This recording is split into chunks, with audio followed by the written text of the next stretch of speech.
Let me tell you this story without softening it, because David Goggins' life was never soft. And if you try to tell it gently, you miss the point entirely. This is not a story about motivation. It is not about discipline as a trend. It is not about waking up early or pushing through discomfort. This is a story about a man who believed he was broken beyond repair and then decided to outwork that belief until it bled. David Goggins was born into chaos, not metaphorical chaos, real chaos. Loud, violent, unpredictable. His father was abusive, brutally so.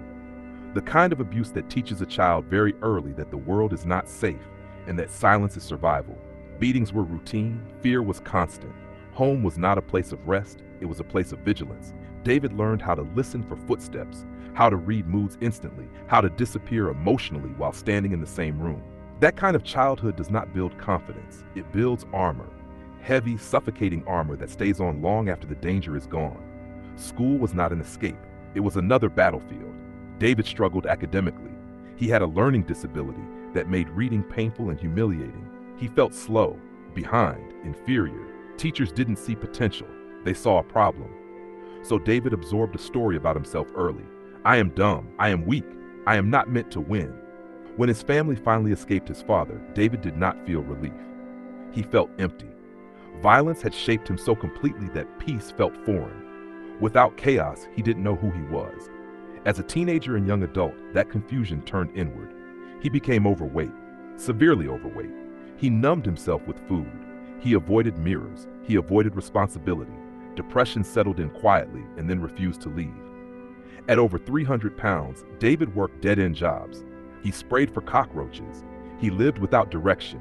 He watched life happen to other people. Anger simmered beneath everything. Not loud anger, the kind that corrodes slowly. Rage mixed with shame. Shame mixed with self-loathing. He hated who he saw. He hated who he had become. He hated that he felt powerless to change it. And then something snapped. Not in a cinematic way. Not with inspiration music playing. It was uglier than that. David saw a documentary about Navy SEALs, about men pushing past pain, fear, and exhaustion. Something in him reacted violently, not admiration, jealousy. He realized something unbearable.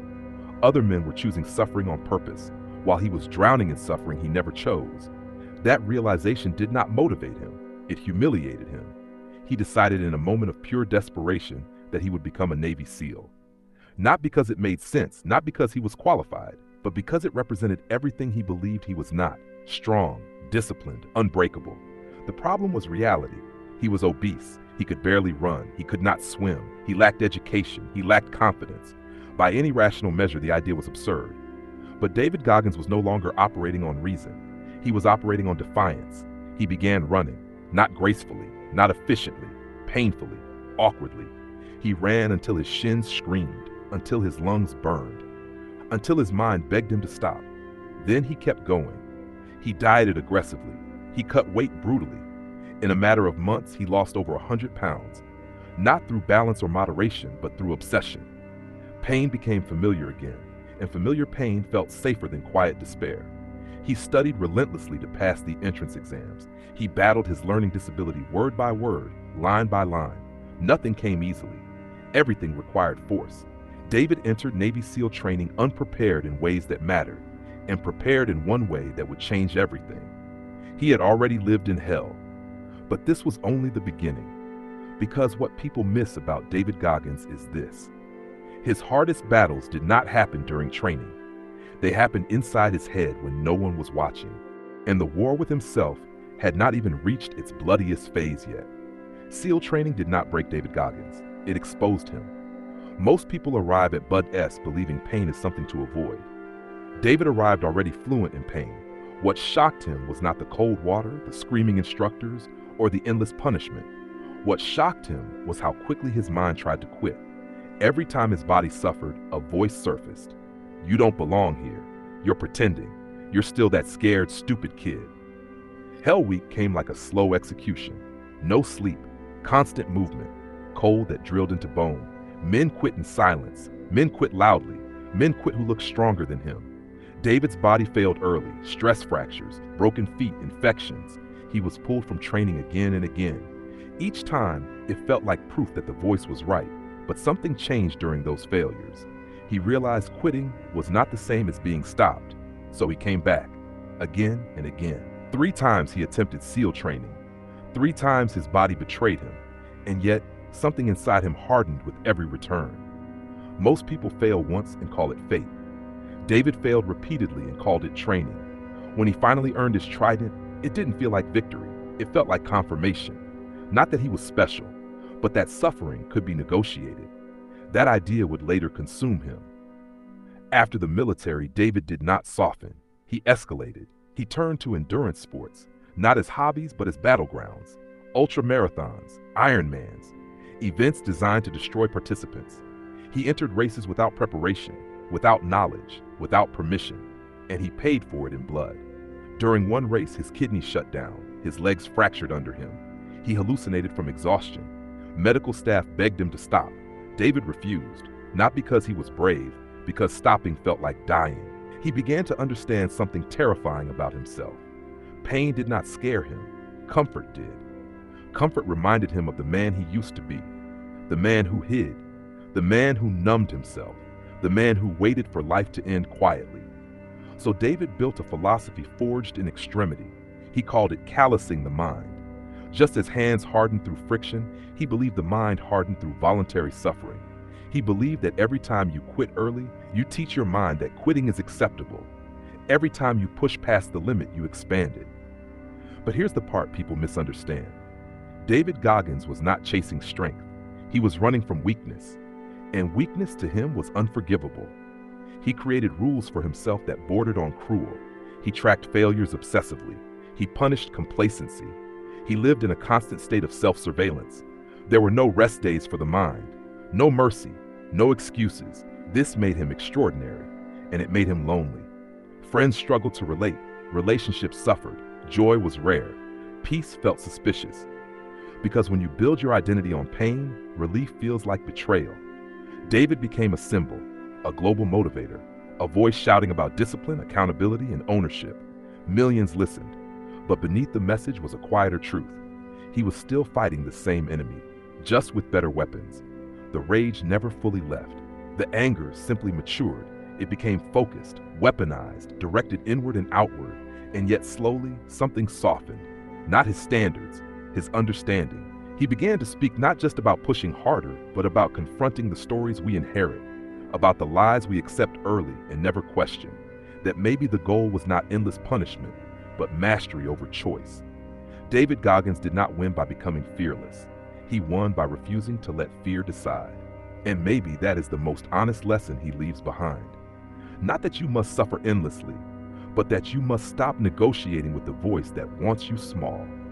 As the years passed, David Goggins began to notice something unsettling. The crowds were growing, the applause louder, the message spreading faster than he ever expected. People quoted his words, tattooed his phrases onto their skin, repeated his mantras like scripture. To many, he had become proof that the human limit was a lie. But when the lights went off and the rooms went quiet, David was still alone with his thoughts. And those thoughts had not gone soft. He woke before dawn not because he loved mornings, but because sleeping felt like surrender. He trained not because he enjoyed movement, but because stillness allowed memories to surface. The past was never gone. It waited patiently, like a creditor who never forgets. He began to understand that discipline, when taken too far, can become another form of escape. Some people hide in alcohol, some hide in comfort. He hid in extremes. Running until his feet bled gave him silence. Pushing his lungs to collapse drowned out the voice that once told him he was worthless. Pain was honest. Pain didn't lie. Pain gave immediate feedback. But pain also demanded payment. His body started to break in ways that could no longer be ignored. Chronic injuries stacked on top of old damage. Joints screamed. Organs protested. Doctors warned him, not gently but firmly, slow down or you won't walk later in life. David listened, not immediately, but eventually. What finally forced him to pause was not fear of death. It was the realization that he had built an image so rigid that he no longer knew how to exist outside of it. If he stopped pushing, who was he? That question terrified him more than Hell Week ever did. So he began a quieter war, one that didn't involve finish lines or cameras, one that didn't reward suffering with applause. He started examining his own rules. Why must every day hurt? Why must rest feel like weakness? Why did compassion only apply to others, never to himself? These questions had no stopwatch, no medal, no validation. They were harder than any ultramarathon. David slowly recognized that the angry child inside him had grown into a powerful engine, but it was never meant to drive forever. Rage could ignite transformation, but it could not sustain balance. This did not make him gentler in message. It made him more precise. He stopped glorifying pain for its own sake. Instead, he emphasized intention, choice, ownership. Suffering was no longer the goal. Truth was. He spoke openly about darkness, not as an aesthetic, but as a place most people refuse to visit within themselves. He challenged people not to mimic his extremes, but to confront their own avoidance. Your Hell Week may be a conversation you're avoiding. Your ultramarathon may be discipline and boredom. Your cold water may be accountability when no one is watching. David Goggins was never meant to be copied. He was meant to be confronted. Because his story is not about becoming superhuman. It's about removing the lies that keep us comfortably weak. And perhaps the most important realization he came to was this: you don't defeat your past by punishing yourself forever. You defeat it by refusing to let it define the future. The boy who was beaten did not disappear. The man who suffered did not vanish. They integrated, not erased, not forgiven easily, but understood. David Goggins never escaped pain. He learned how to stand inside it without losing himself. And that is a victory most people never even attempt. There is a moment in every extreme life when momentum becomes a trap. For David Goggins, that moment didn't arrive with failure. It arrived with success. He had become the symbol of mental toughness. Invitations poured in, military units, corporations, athletes, people who wanted a piece of what he represented. They didn't just want his story, they wanted his certainty, his absolutes, his fire, and for a long time, he gave it to them. But certainty is dangerous when life is fluid. David began to notice that some people didn't hear his message the way he intended. They weren't listening for ownership. They were listening for permission to hate themselves harder, to punish their bodies, to measure worth only through suffering. That realization unsettled him because he recognized that mindset. It was his. He had once believed that if he wasn't hurting, he wasn't growing, that if he wasn't exhausted, he was lazy, that if he showed softness, the past would come back and consume him. But years of living inside that frame had shown him the cost. Strength without awareness turns into self-destruction wearing a medal. So he changed how he spoke, not by becoming softer, but by becoming clearer. He began telling people the part they didn't want to hear. Discipline is not self-hatred. Accountability is not abuse. Grinding is useless if you don't know why you're grinding. He emphasized that the real enemy was not comfort, but unconsciousness, mindless routines, borrowed goals, living on autopilot while calling it resilience. David started talking about choice, not motivation, not inspiration. Choice. You choose to face what scares you. You choose to stay when escape is easier. You choose honesty when excuses feel safer. And sometimes you choose to rest so you don't become a slave to your own image. This shift didn't make him popular with everyone. Some people wanted the old version, the louder version, the one who screamed through pain and dared the world to keep up. They felt betrayed when he spoke about listening to the body, about longevity, about sustainability. But David was no longer interested in being liked. He had already spent a lifetime being driven by external judgment. He wasn't going to let admiration become another prison. He began redefining toughness. Toughness was not just running on broken legs. It was sitting still with unresolved anger. It was admitting when ego was leading. It was evolving without apologizing. He understood something most people never do. You can outgrow the tools that saved you. The discipline that pulled you out of darkness may not be the discipline that carries you forward. Clinging to it out of fear is just another form of stagnation. David didn't abandon his edge. He refined it. He still trained, he still pushed, but now there was intention behind the suffering, not compulsion. The war had moved inward again, not against weakness, against identity. Who are you when the label fades? Who are you when no one is watching? Who are you when pain is no longer your language? These were questions without crowds, and answering them required a different kind of courage, the kind that doesn't bleed, the kind that doesn't post well, the kind that lasts. There is a quiet danger that waits for people who survive extremes. It's the belief that the war is over. David Goggins knew better. He understood that discipline doesn't eliminate weakness, it only keeps it in check. The moment you stop paying attention, the old voice doesn't knock. It walks back in like it never left. So his life didn't become easier, it became more honest. He started paying attention to the small things. Not the dramatic feats people love to celebrate, but the invisible moments where character is decided. How he spoke to people when he was tired. How he reacted when plans fell apart. How he handled boredom, not crisis. Because boredom is where most people decay. Without chaos to fight, they soften, they drift. They negotiate with comfort until discipline becomes a memory instead of a practice. David refused that drift, but he also refused the old punishment cycle. Instead of asking, "How much pain can I take today?" he began asking, "What truth am I avoiding?" That question hit harder than any workout.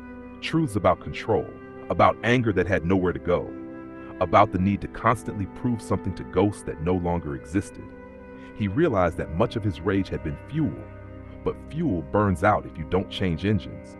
So he changed the mission, no longer to escape his past, but to live responsibly with it. He talked openly about mental health, not as weakness, but as maintenance. Just like physical training, neglect leads to breakdown. He told people that you don't conquer the mind once. You negotiate with it every day. Some mornings, discipline wins easily. Other mornings, it drags itself forward. Both count. David stopped pretending he was immune to fear. He admitted that doubt still showed up, that hesitation still whispered, that there were days he wanted to quit long before the finish line. The difference was simple. He didn't let those feelings make decisions. Feelings were allowed to exist. They were not allowed to drive. That distinction became one of his most powerful teachings. You don't wait to feel ready. You act while feeling unready. You don't erase fear. You walk with it. Over time, people noticed something changed. He wasn't just intense. He was grounded. His presence carried weight without volume.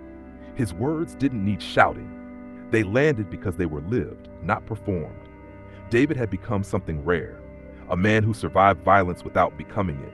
A man who mastered discipline without being owned by it. A man who turned pain into clarity instead of identity. He still believed in pushing limits, but now he knew limits existed for reasons. To teach, to warn, to shape longevity. The strongest thing he ever learned wasn't how to endure suffering.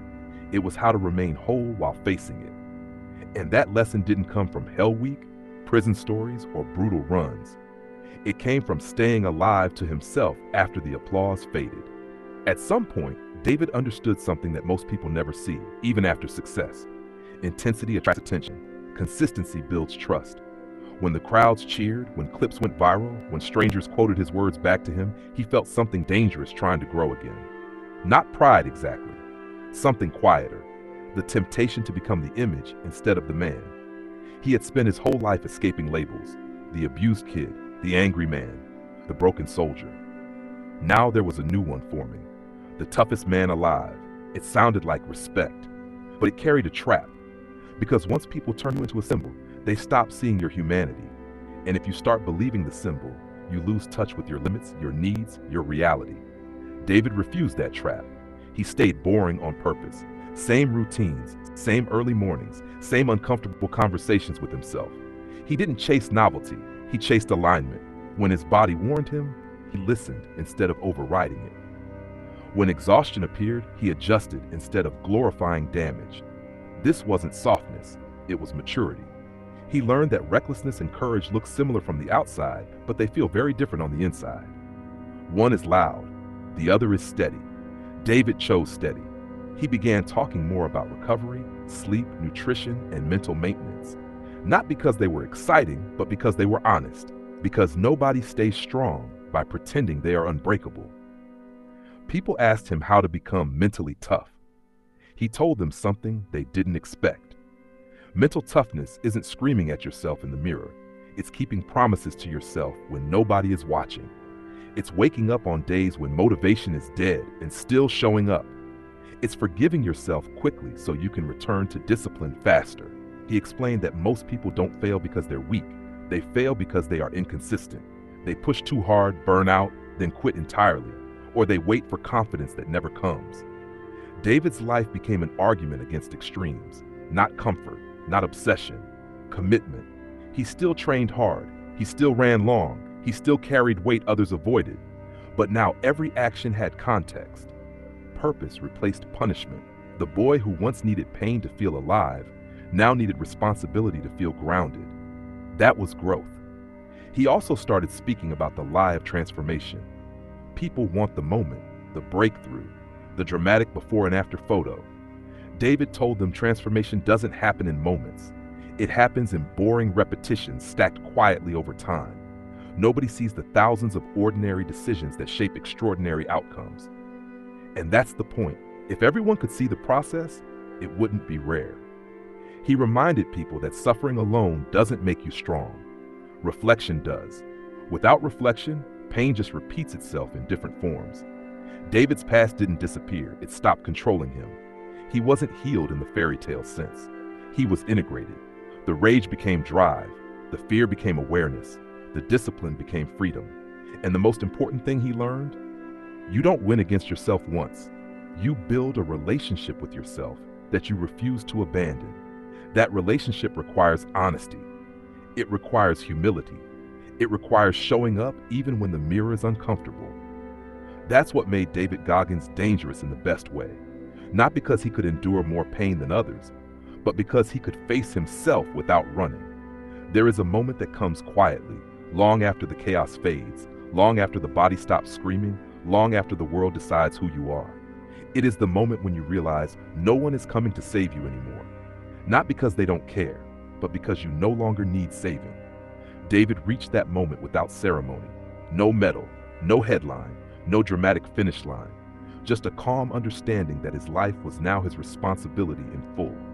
He no longer needed enemies to sharpen himself. He no longer needed trauma to justify his drive. He no longer needed pain as proof of worth. That realization didn't make him weaker. It made him precise. He started choosing his battles carefully.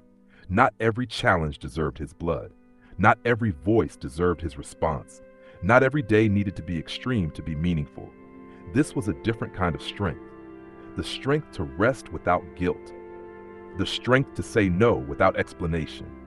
The strength to walk away from comparisons that once fueled him. David began to understand that many people mistake chaos for purpose. They fill their lives with noise so they don't have to sit alone with their thoughts. He learned to sit anyway. Silence became training.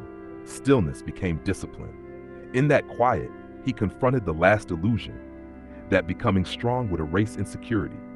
It didn't. Insecurity still showed up. Fear still whispered. Doubt still asked questions late at night. But now those voices had boundaries.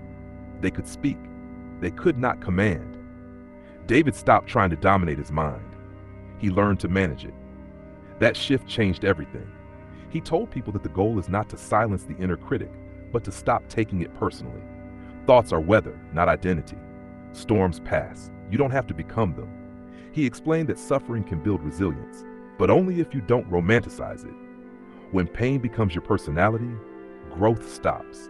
So he chose responsibility over drama. He trained not to escape life, but to participate in it fully. He pushed limits not to feel alive, but to stay honest. The boy who once hid in fear had become a man who could stand still without flinching. And that might be the hardest endurance test of all. David Goggins didn't conquer the world. He conquered the need to be conquered by it. He didn't defeat his past. He outgrew it. And the lesson he leaves behind is simple, but brutal. You don't change your life by winning once. You change it by refusing to quit on yourself every single day, even when nobody is watching, even when nothing dramatic happens, even when progress feels invisible, because that's where real victories live. Not in moments, but in choices repeated long enough to become character. By the time people thought they understood David Goggins, he had already moved past the version they were trying to memorize. That is something life teaches you slowly if you survive long enough. The world prefers labels because labels are easy to carry. Human beings are not. David stopped trying to correct people. If they saw him as extreme, he let them. If they thought he was fearless, he didn't argue. If they misunderstood his message and turned it into motivation porn, he didn't chase them down. Because clarity doesn't come from being understood by everyone. It comes from understanding yourself well enough to stay steady when others don't. He had learned that truth the hard way. In prison cells, in hospital rooms, on roads where his body begged him to stop. Every version of him that tried to impress the world eventually collapsed. Only the version that focused on integrity survived. That's what he tried to pass on. Not the workouts, not the suffering, not the spectacle, the responsibility. He told people that your life doesn't become meaningful when you become strong. It becomes meaningful when you become reliable to yourself. When you say you'll do something and you do it. When you fail and you return without excuses. When you face your weaknesses without turning them into entertainment. David understood that pain can wake you up, but it cannot raise you. Only consistency can do that. So he lived smaller in some ways. Fewer words, clearer boundaries, quieter confidence. He didn't chase happiness, he chased alignment. He didn't chase peace, he earned stability. And that stability allowed him to stand in front of people and say something rare. I am still working, not healed, not finished, not above the struggle, just present. That honesty is what made his story dangerous, because it removes the fantasy that one day you arrive. There is no arrival, there is only maintenance of your body, of your mind, of your character. The boy who grew up terrified, the man who drowned himself in rage, the soldier who punished his body, they didn't disappear. They were integrated into someone who could finally carry them without collapsing. That is the real victory, not becoming someone else, but becoming someone you can live with. And if there is one thing David Goggins leaves behind for people willing to listen, it is this. You don't need a perfect past. You don't need confidence. You don't need permission. You need honesty, repetition, and the courage to stay when quitting feels reasonable. Because the hardest battle is not against the world.